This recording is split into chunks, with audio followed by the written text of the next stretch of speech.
ବୈଜ୍ଞାନିକ ଅନୁସନ୍ଧାନରୁ ଜଣାପଡ଼ିଛି ଯେ ଜଣେ ବୟସ୍କ ବ୍ୟକ୍ତି ପ୍ରତିଦିନ 40 ଗ୍ରାମ ପନିପରିବା ଆବଶ୍ୟକ କରନ୍ତି, ଯାହା ଅତ୍ୟାବଶ୍ୟକ ଏବଂ ବିଷାକ୍ତ ଓ ରାସାୟନିକ ମୁକ୍ତ ହେବା ଉଚିତ।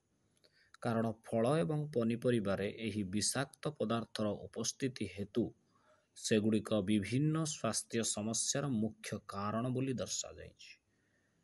ବ୍ରହ୍ମପୁରର ପ୍ରେମନଗର ସ୍ଥିତ ରୋଟାରୀ ହଲ୍‌ଠାରେ ଛାତ ଉପରେ ଏକ ଘରୋଇ ବଗିଚା ଉପରେ ଏକ ଆଲୋଚନା ଏବଂ ପ୍ରଶିକ୍ଷଣ କାର୍ଯ୍ୟକ୍ରମ ଆୟୋଜନ କରାଯାଇଥିଲା। ଓଡ଼ିଶାର 5ଟି ମନୋନୀତ ସହରରେ ଛାତ ବଗିଚା ଓ ସହରାଞ୍ଚଳ ଉଦ୍ୟାନ କୃଷି ପ୍ରୋତ୍ସାହନ ରାଜ୍ୟ ସରକାରଙ୍କ ଅନୁଦାନପ୍ରାପ୍ତ ଅଭିନବ ପ୍ରକଳ୍ପ ଅଧୀନରେ କେନ୍ଦ୍ରୀୟ ଉଦ୍ୟାନ କୃଷି ପରୀକ୍ଷଣ ଷ୍ଟେସନ ICAR IIHR ଭୁବନେଶ୍ୱର ଦ୍ୱାରା ଏହି କାର୍ଯ୍ୟକ୍ରମ ଆୟୋଜନ କରାଯାଇଥିଲା। ପ୍ରକଳ୍ପର ପ୍ରମୁଖ ଅନୁସନ୍ଧାନକାରୀ ଡକ୍ଟର P. ଶ୍ରୀନିବାସ ଶାରୀରିକ ଏବଂ ମାନସିକ ସ୍ୱାସ୍ଥ୍ୟ ପାଇଁ ସହରରେ ଛାତ ଉପରେ ଏବଂ ଘରୋଇ ଉଦ୍ୟାନର ଗୁରୁତ୍ୱ ଉପରେ ଏକ ବିସ୍ତୃତ ଉପସ୍ଥାପନା ପ୍ରଦାନ କରିଥିଲେ। ସେ Arka vertical garden, Arka fermented cocopeat, Arka decomposer, Arka ସଜାସ୍ଚା ପୋଷକ ହ୍ରାସ, ଆର୍କା ଭେଜିଟେବଲ୍ସ ସ୍ପେଶାଲ, ଆର୍କା ମାଇକ୍ରୋବାୟଜାଲ,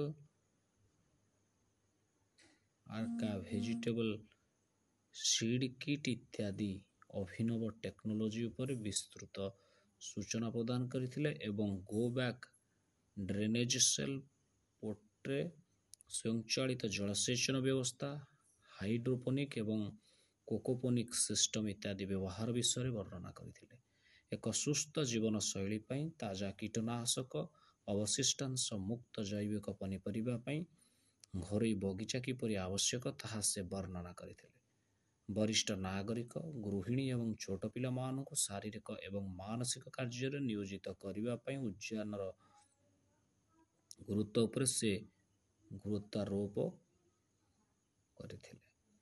ସେ ଖାଦ୍ୟ ମାଇଲ ହ୍ରାସ କରିବା, ଖାଦ୍ୟ ସୁଲଭତା ବୃଦ୍ଧି ଏବଂ ସହରୀ ଉତ୍ତାପ ଦ୍ୱୀପ ପ୍ରଭାବକୁ ହ୍ରାସ କରିବାର ଧାରଣା ବିଷୟରେ ବର୍ଣ୍ଣନା କରିଥିଲେ।